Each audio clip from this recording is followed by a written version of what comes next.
Hey everybody, Bill Sky the Computer Guy here, and today I'm going to be putting on my encryption hat. I'm going to be Bill Sky the Encryption Guy. And what we're going to do in this video, or in this series of videos, there's going to be two or three videos, but what we're going to do is I'm going to show you what encryption is all about. I've had a lot of students, previous students, and as well as some YouTube viewers ask me about this. So we're going to talk about what encryption is, and then I'm going to show you how to install it. In this particular video, I'm going to show you how to install it on Red Hat Linux, Debian or Ubuntu Linux. We're also going to talk about doing it on Windows as well as on Mac OS. So in the video notes, in the description of the video, you can click on the operating system you're interested in learning about. However, I really recommend that you go through the entire video so you can see the differences in how you do it in different operating systems. And there might be some content that I mention when I'm doing the Linux installation, for instance, that I forget to put into the Windows installation. So it's a really good idea to look at the whole thing, but if you want to jump back and forth, that's totally up to you. So let's first get started on what encryption is. All right, so I'm going to use a slideshow here that I've used in some of my courses. We're going to talk about what encryption is, and we're going to actually do installation. Now, when we get into installation, I'm going to leave the presentation. I'm going to go into actually doing it so you can actually follow along with it. So what is encryption and why might it be important today? Well, encryption is the ability to protect your data, basically email, graphic images, your resume, things like that. And by protected, I mean nobody can view what the contents of that data is. I mean, duh, right? And it means transforming the data in such a way that another human being cannot read it. Now, this doesn't mean that taking a text file, which might be an ASCII file, and converting to binary, that's encryption. No, that's just transforming it into a different form that you can easily come back to ASCII. But what we're talking about here is we're talking about actually transforming the data. And there have been many different types of encryption over the years. There's a thing called a replacement cipher, or I call it a replacement cipher, which actually was invented by Julius Caesar and or his armies. And all that did was it replaced one character with another. But back then, things weren't as sophisticated as they are today, so it was actually a pretty good form of encryption. And then there's also a thing called hardware device encryption, like the Enigma machine in World War II. We're going to talk a little bit more about that, but that's where you're using a hardware device to actually do the encryption, and to decrypt it, you really need that hardware device, as well as a thing called a key, which we're going to talk about. And then there's other things like proprietary encryption method, like DES. IBM International Business Machine came up with DES. It's really no longer viable because it was broken, and there are many more. And so I mentioned the hardware encryption. This is an Enigma machine, courtesy of Wikipedia. But this is an Enigma machine, and it was used by the Nazis during World War II. And it was really basically a mechanical replacement cipher. Now, you needed to have a key, and the way that they transmitted the key to the submarines and the ships, instead of doing it via radio, what they would do is they would have a key book. They would have a book that had all the keys depending upon the day of the month or the day of the year. I'm not exactly sure how they did it, but so if you grabbed a machine, you also had to grab the book. And if a ship had been struck by Allied armament or whatever, that would be one of the first things that the Germans would do inside the submarine or inside the ship, is they would destroy that book right away. So luckily, in World War II, the Allies and the Poles, they actually broke the Enigma, and we were actually able to read their data. So even then, with such a sophisticated machine as this, it still wasn't 100% viable or effective. And so what is a replacement cipher? Well, a replacement cipher is very simple. It goes based on rules, right? So every place where you see the letter capital A, you replace that with the number 3. Every place where you see a B, you replace that with a capital D. Every place you see a capital C, you replace it with a lowercase r, and so forth. So there's a set of rules that the people that are encrypting the data need to use, and then the people that are decrypting the data need to use the exact same rules. Now, the problem with a simple replacement cipher is once you know the rules, not only can you decrypt the data, but you can also encrypt it and other data, and people might think it's from a different person. So replacement ciphers are interesting, but we needed something more sophisticated to do that. And an example of a different encryption cipher, which I actually have used myself in my assembler language courses, I've given this project to my students, is an encryption cipher that uses a looping key and the exclusive OR operator. So let's say, for instance, we do the same replacement where an A is equal to a 3, a B is transformed to a D, a C is transformed to an R. After you would take the letter A, capital A, uppercase A, and convert it to a 3, you would then XOR it with the first character of the key, in this case a B, and that would give you an uppercase Q. The next letter, B, that you want to encrypt, you would use the replacement cipher, which would convert that to a capital D. You would then XOR that, exclusive OR that, with the second character in the key, which is a lowercase z, and that would give you a greater than sign, and so forth and so on. And then once you got to the end of the key, which in this case would be a 3, on your fourth character that you want to encrypt, which would be an uppercase D, that would replacement cipher it to a 4, but then you would exclusively OR it with the first character of the key again. You're looping around that key. Now this is not a super easy encryption cipher to actually overcome. It can be overcome, of course, but it's not that easy. I actually offered my students every single semester, especially the smart Alex, who said, "Oh my God, I can overcome that." I would offer $12,000 to overcome it, and I never got a single student that was able to do it. Funny how they didn't talk about it anymore after they tried, but they just couldn't do it. And that doesn't mean somebody more sophisticated couldn't. I'm just saying it's not a bad cipher. Today, though, we have a thing called Advanced Encryption Standard, and that's what we call a symmetric encryption, which means you have a key. It's kind of like that exclusive OR key or method I just showed you, where you use a key to encrypt a block of data, and a block of data is a fixed length group of bytes. So for instance, if you have a 1 terabyte, or let's not use something that big, if you have a 1 megabyte file, you might encrypt that data in, I don't know, 50k bytes, blocks of bytes, and it just does substitutions and shifts, all kinds of things you can do. But that's how AES works, Advanced Encryption Standard. And it's still used today. It's very, very effective. And then there's also another type of encryption, which is what we're going to really be talking about in these series of videos, called the Rivest-Shamir-Altman, or RSA encryption. And it is one of the most safest forms of encryption. It uses two keys. It uses a public key and it uses a private key. And the public key is just that. You send everybody your public key, and what they are allowed to do with that public key is encrypt data that then comes to you, and using your private key, you can decrypt it. Pretty cool. So that's how public and private works. And there's also some differences in that as well, but that's how we're going to use it, and that's what we're going to use in this course or in this series of videos. Now, warning: with the advent of quantum computers, RSA and AES encryption may become obsolete soon. Now, well, I shouldn't have said soon, because I really don't think that's going to happen anytime soon. There's a lot of media hype, there's a lot of marketing hype about quantum computers, and we're nowhere near you being able to use a quantum computer yet to defeat these RSA or these AES keys just yet. But if progress continues, that will definitely happen. So to use the encryption, to use any encryption method, you need a key or a set of keys, and that's what the quantum computers would do, is they would try to figure out what are those keys. And because quantum computers can do multiple things at the same time, like crazy, they could come up with these keys given enough time. But again, it's not going to happen anytime soon. So which method should you use when you encrypt something? Should you use symmetric or asymmetric encryption? Well, remember, symmetric encryption is like AES. It uses a single key, and both the author as well as the recipient must have that key. The other thing about symmetric keys, or symmetric encryption, is that let's say I create a file and I have my single key. I send that key to the recipient, They now have that key. They can now decrypt my data, but they could also use that same key to encrypt their own data.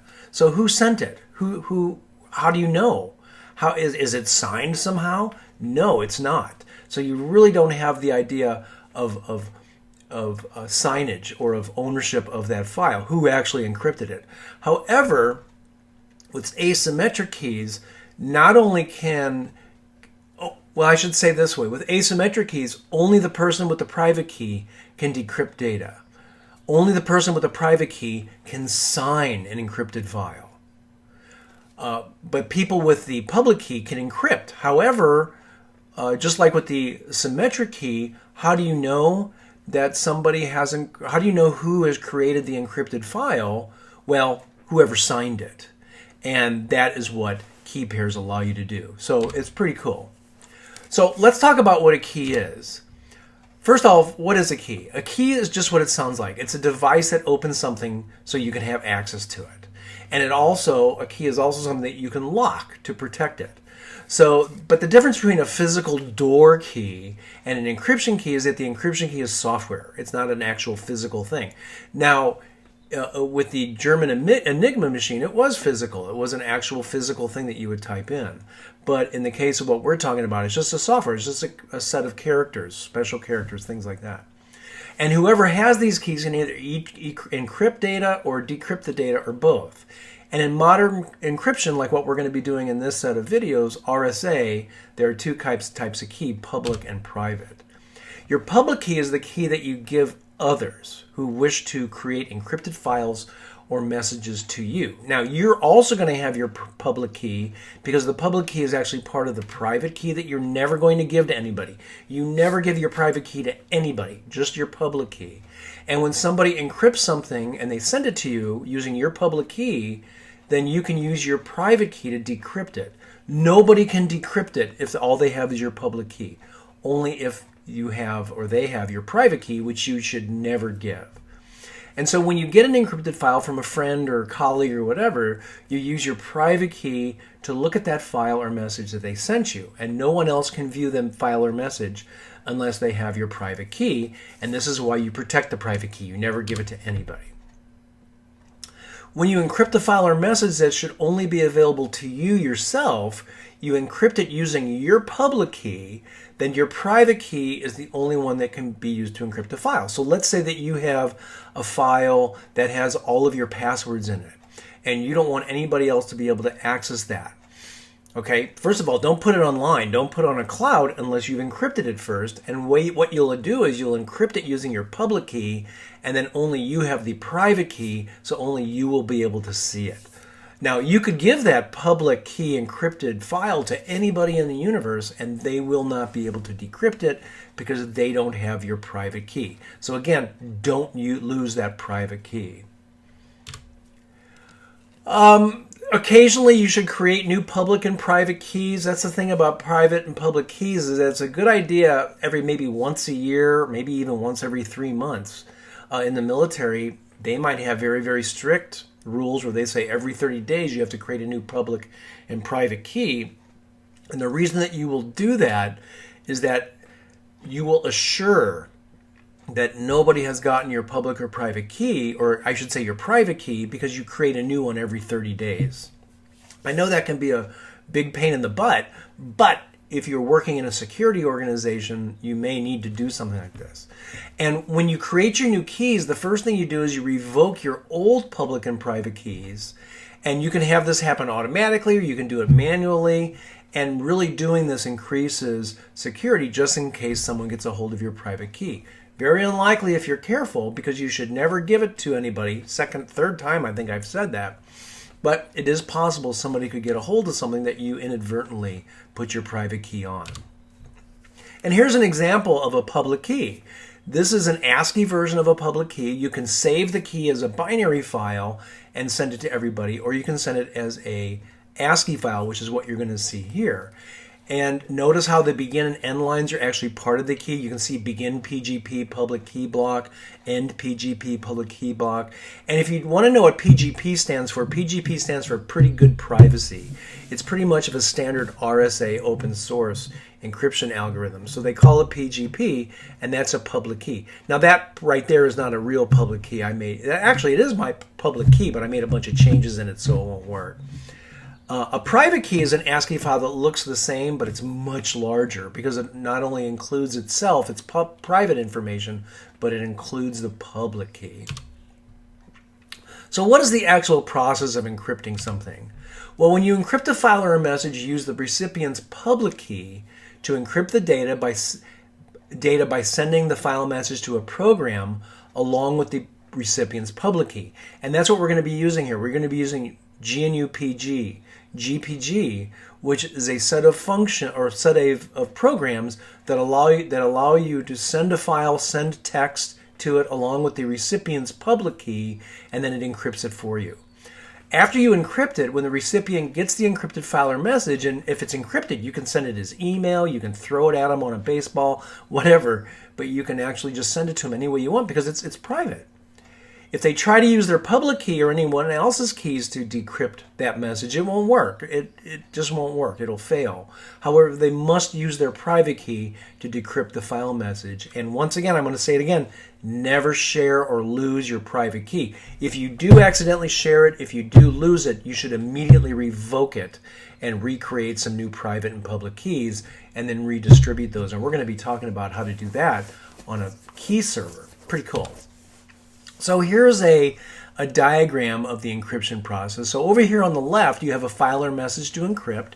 You send that to the GPG or the gnupg application. What also goes into that application is the recipient's public key. GPG then encrypts it, and you can see the encrypted file or message, and then you email or physically deliver that to the recipient. Then the recipient then takes that encrypted file or message along with their private key, sends that to the same program, the GPG app, and that shows the decrypted file or message. Pretty simple. What if you want to send a function or you want to send a message to multiple people? Well, what's really cool about GPG or gnupg is that let's say you have a whole team that you want to send an encrypted message to.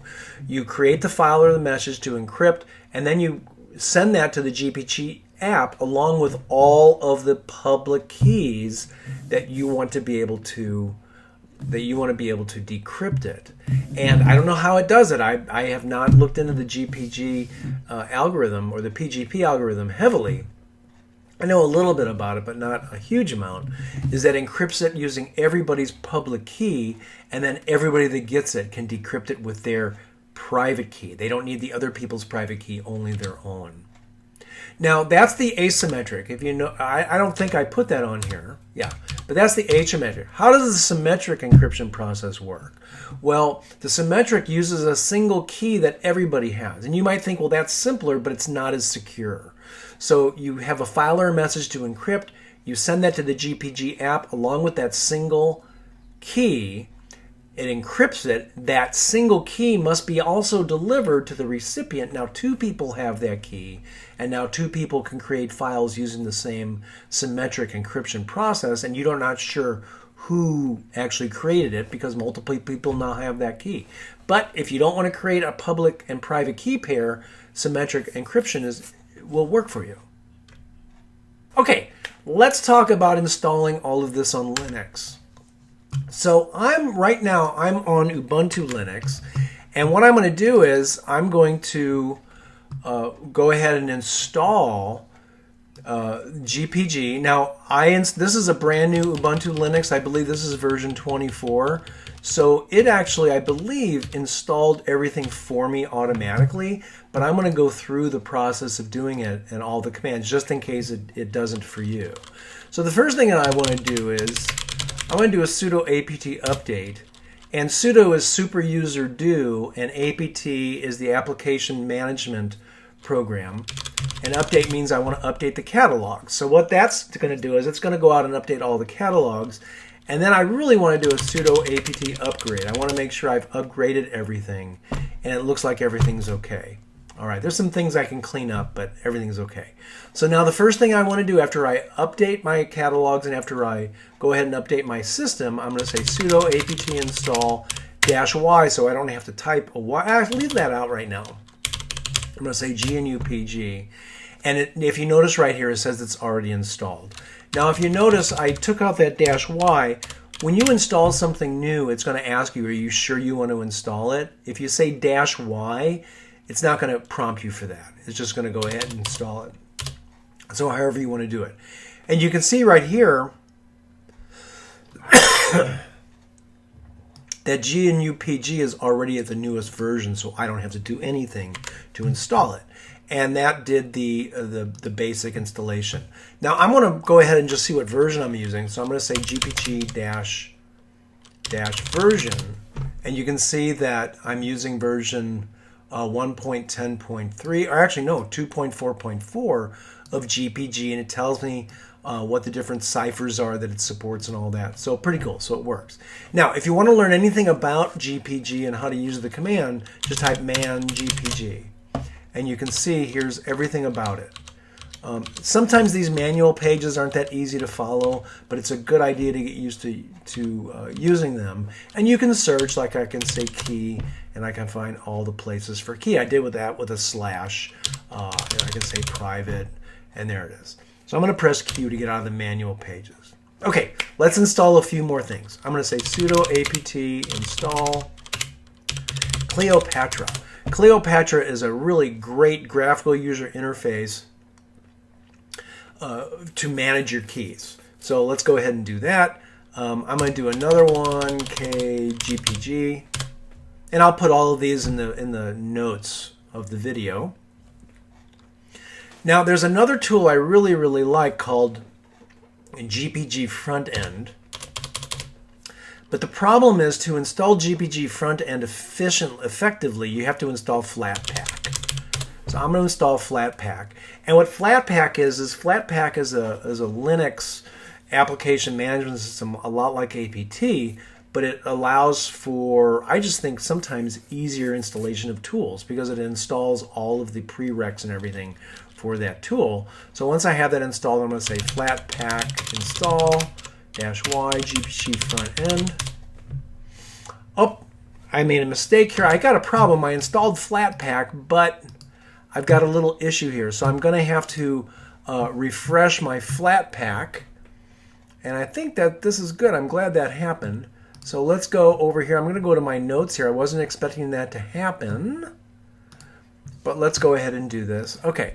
So what I'm going to do is I have to, what happened here is that flatpak doesn't know what libraries to use. It can't find anything to install. And that's why I said when I asked it to install gpgfrontend, it says, I don't know what you're talking about.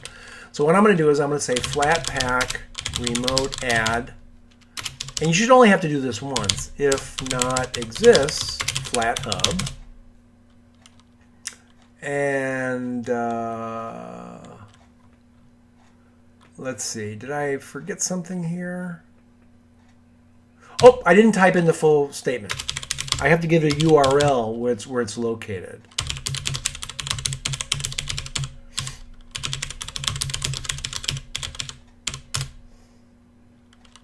Type in my administrator ID. Now I shouldn't have to ever do that again. So I'm going to say flatpak update appstream. And this might take a couple of seconds, maybe even a couple of minutes. It's downloading all of the package libraries and everything, and there, so it worked out pretty good. So let's go ahead and install gpgfrontend, and now it installs okay. So good, I'm actually glad that happened. So these are graphical user interface front ends to GPG that I really like. Okay, now there's also something I would like to do is I would like to create what we call a context menu add-on. And let me show you what I mean by that. While this is installing, I'm going to go to my folder here. I'm going to go to Documents. And let's say I would like to encrypt this file, the actual presentation that I'm doing. I would like to right-click on it and somehow select Encrypt. I would like to encrypt it. Well, if you notice, Encrypt isn't there. I would also like to be able to decrypt something. It's not there. So after that's done installing, actually I can do it. Oh, it is done installing. I'm going to go ahead and install a thing called Seahorse Nautilus, because Nautilus is the file viewing folder app on Debian Linux. So I'm going to say sudo apt install -y Seahorse Nautilus, and oops, I didn't find it. Let's do a search.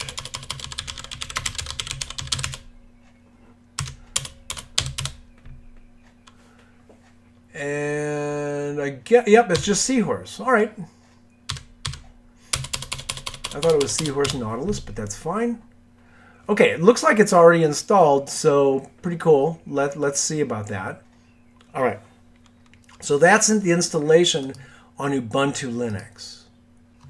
All right, so now let's do an installation on Red Hat Linux. Now this is actually Alma Linux, which is an open source enterprise Linux that's built upon Red Hat.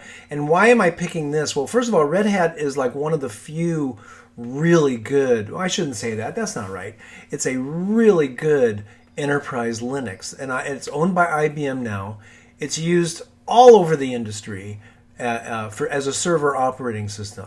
So it's a good idea to know how to do that. So what I'm going to do is I'm going to bring up the terminal, and I'm going to do a sudo dnf update to make sure my operating system is up to date. And what this is going to do is it's going to download all the newest package libraries and do an update. But in this case, I don't have anything to update. Awesome. So now I'm going to do a sudo dnf install. Now that may have already installed it for me. We're going to see in just a moment. Yep, it looks like it already installed it for me. So again, but if for some reason it didn't install it for you, you may want to go ahead and do that. Okay, now just like in Debian, we're going to install a number of things here. So I'm going to say sudo dnf install -y kleopatra. And what did it say here? It didn't look like it really let me do it. Yeah, I seem to remember that Kleopatra was not easily installable from Red Hat. I believe, let's say, kgpg may also be an issue. Yep, see, we've got some issues here. So let's go ahead and install flatpak. And let's get gpgfrontend going. Okay, flatpak is already installed. And let's go ahead and say flatpak install gpgfrontend. Now you don't need those other tools, but it might not be a bad idea. Now we're having the same exact problem with our flatpak on Red Hat Linux that we had on Debian Linux. So let's go ahead and say flatpak remote add if not exists flathub and give it the URL.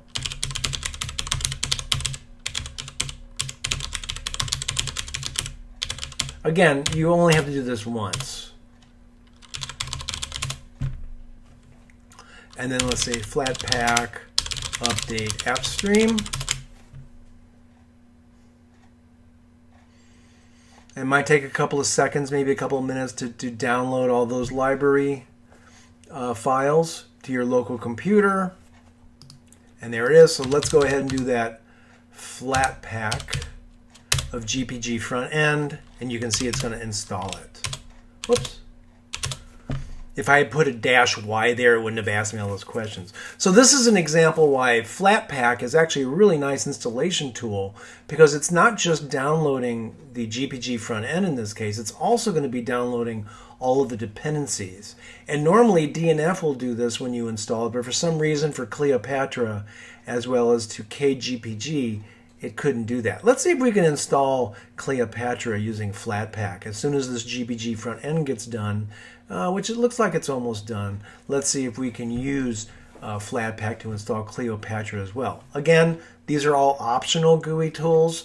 In fact, most of what we're going to be doing in these videos are going to be command line tool or command line work, so you can actually see how it's done at the lower level. But these GUI tools are pretty good. And now after this is done, we're also going to want to install a context menu feature. And if you didn't watch the Ubuntu installation, what I mean by context menu is that if I would like to encrypt this, I'd like to right click on it and say encrypt. when I right-clicked on it and I'm looking at my context menu. But as you see, there's no encrypt or decrypt. There's compress, but that's not what we're looking to do. So we want to add that type of feature. Okay, let's see if we can do Kleopatra here. Look at that. Yep, it's letting me do it. So the DNF didn't work, but the flatpak is indeed working. And I'm going to go up here to Applications, and I'm going to type GPG, and you can see our GPG front-end application is up and running. And I'm going to do the same thing with Kleopatra. But before I do that with Kleopatra, I'm also going to check it with kgpg to see if that's in the flatpak repository. I'm not sure if it is, but let's go ahead and see if it is after this installation of Kleopatra is complete.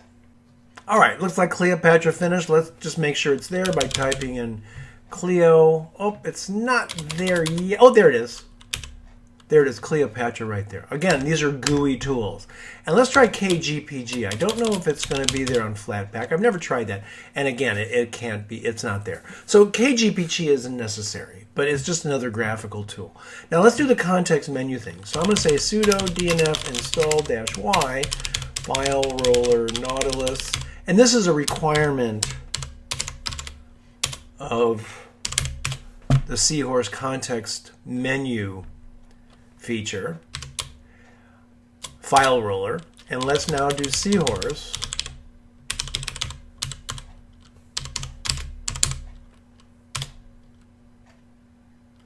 And, oh, it didn't find it. Let's do a search.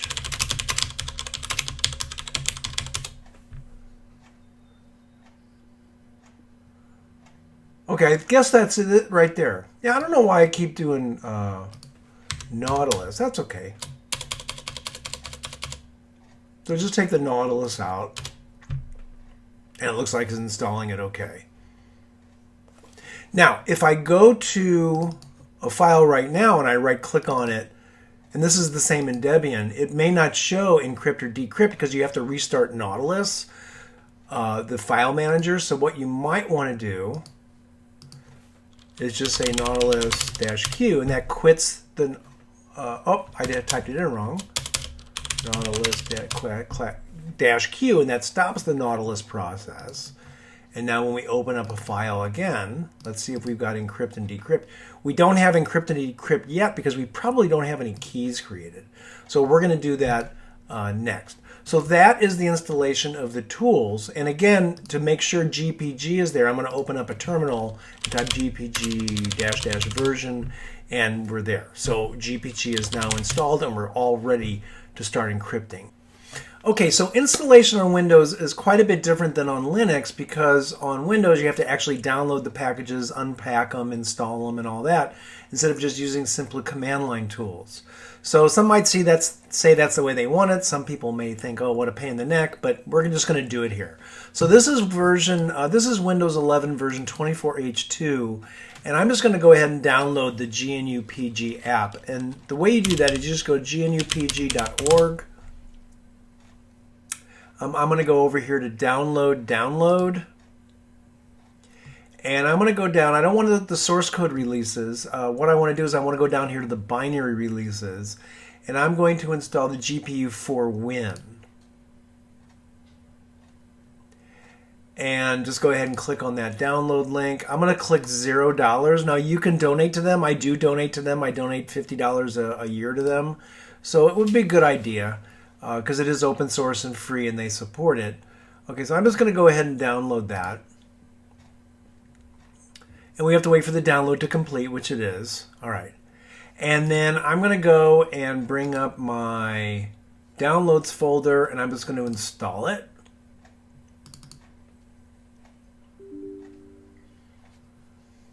Yes, I want to install it.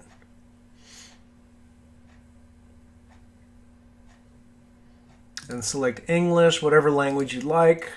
Now I'm going to click on Ocular and Browser Integration. So I'm going to make sure I select all of those and click Next, Install, and let that go ahead and finish installation. Now the cool thing about GPG4Win is that it also includes the Kleopatra front end. So if I go ahead and I click next here, it automatically asks me if I want to run Kleopatra. Now I do have to admit that's pretty cool. It's pretty easy. And then you can either keep or you can delete that installation file. Now there is another tool that I mentioned in the Linux version of these videos, which is the GPG front end application, which I really like. So I'm going to go to gpgfrontend.bktus.com, overview, downloads. And I'm going to go down to Windows, and I'm going to go to the Microsoft Store. Now, I could have just opened up the Microsoft Store, and there it is right now. I'm just going to go ahead and download it. And let's go. I'm going to put it in downloads. There it is. Go back to my downloads folder. And this is a little bit of a pain, but you will definitely like GPG front end. It's one of my favorite graphical user interfaces for encryption. And it'll go ahead and install. Now, while this is installing, I would like to show you. Oh, it actually opened it up. And right now we don't have any keys or anything like that set up. That'll be in a future video. So we're just going to go ahead and click next, next, finish, and close the app. Now another thing that you can do is you can install Windows Subsystem for Linux on Windows, because if you really would like to be able to do this on Linux as well, I'm going to type Ubuntu here. I could actually go ahead and install Ubuntu, and what you do is you get a window that's a Linux window, a little virtual machine inside of your Windows that you can actually run Linux commands, and then you can go back and see the other videos on installing for Linux. So it wouldn't be a bad idea. Now what I will do is I will put a link to that video that I did on installing Windows Subsystem for Linux, and then you can go ahead. So if I were you, I would go ahead and install them both so you have Windows and Linux on the same machine. Pretty cool. All right, so let's take a look at how we do this on Mac, how we install it. Now I'm running a full Mac Pro here, so I'm just going to go ahead in my browser and I'm going to go to gnupg.org,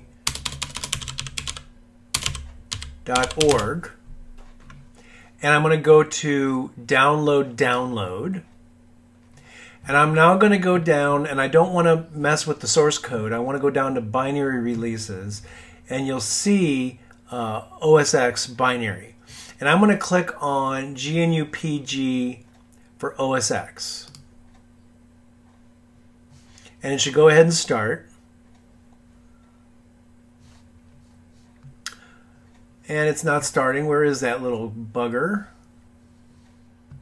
I think it's right here. Okay. And now it'll start.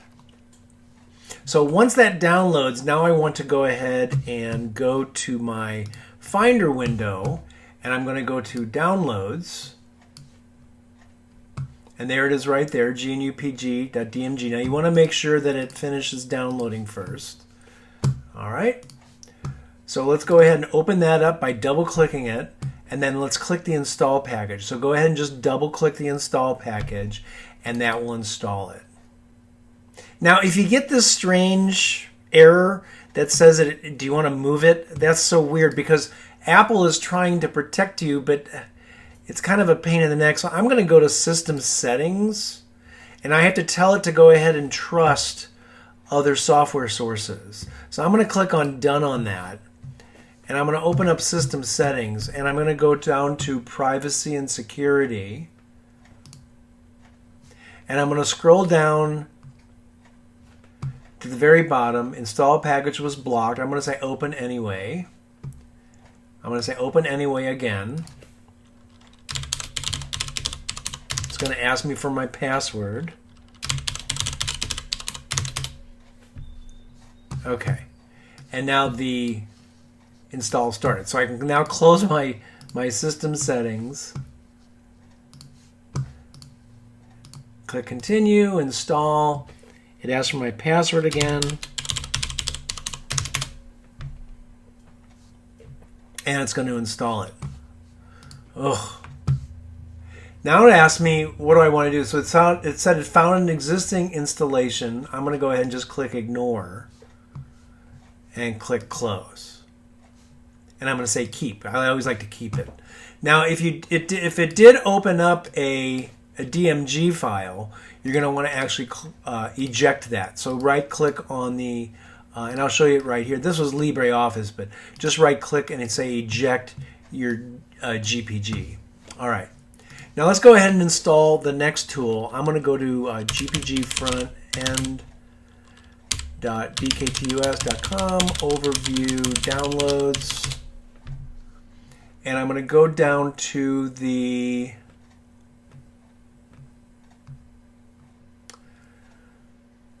let's see. Oh, it's right here, releases and downloads. I'm going to go to GitHub releases. So I'm going to download the latest stable one. So I'm going to click on that.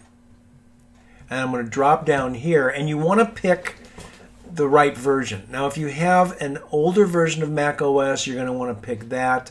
I'm currently running on 15, I believe. So I'm going to click on that. And that's going to download that to my downloads. There it is right there. I want to make sure it downloaded it okay. Yep. All right. Then I want to go ahead and open it up. Now, this is the thing that's a little frustrating, is it's going to show you this do not enter. And that's simply because I'm still running on an Intel Mac. This is a Mac Pro, huge machine. Purchased it in 2020, but it's not Apple Silicon. So if that's the case, you may need to downgrade a little bit. So I'm going to close this, or I'm going to eject that. And I'm going to go ahead and select the 13. Open that up. And as you can see, when I open that up, it's available. So I'm just going to drag that to the applications folder and then just drop it. And then we have GPG Frontend. So just to make sure that my GPG Frontend is installed okay, I'm going to go to my applications and click on GPG Frontend. And it's going to show this little window that says it's in the process of getting things set up. And then you can see my GPG front end is up here and running. So you may have to pick which one that you want to install from here until you get the right one. And I believe if you're running on a new Intel or a new Silicon Mac, the most current version of Mac OS, in this case 15, you could download that. And there we go. There's our GPG front end. So that's the installation for Mac. A little bit more difficult than Windows and or Linux, much more difficult than Linux, but it's up there and running. Now there's one additional thing you might want to install, and that's a thing called GPG Suite. So what I'm going to do is I'm going to go to gpgtools.org, and GPG Suite is really only for Mac OS. So I'm going to go click on download. Now GPG Suite is actually a really nice tool because what it does is it lets you do the thing I was talking about earlier in the Linux video, or part of this video, is that you can right click, go to services, and say that I want to encrypt. I want to encrypt a file, I want to encrypt a directory or a folder. So, but to get this in the services directory of the context menu of a Mac, you have to install GPG Suite. And GPG Suite is very easy to install. You just double click on the DMG file.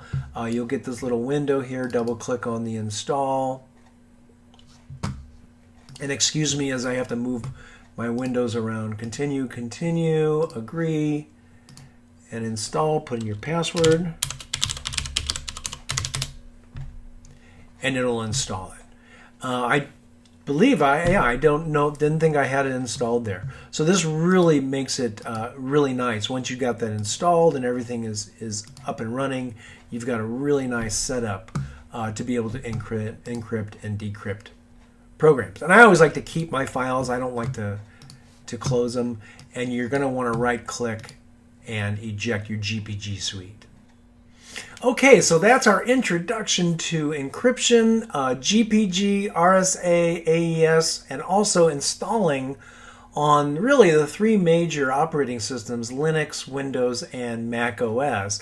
And the next video will be about keys and creating those keys and starting to do stuff where we can actually see some encrypted stuff. So hope to see you at our next video.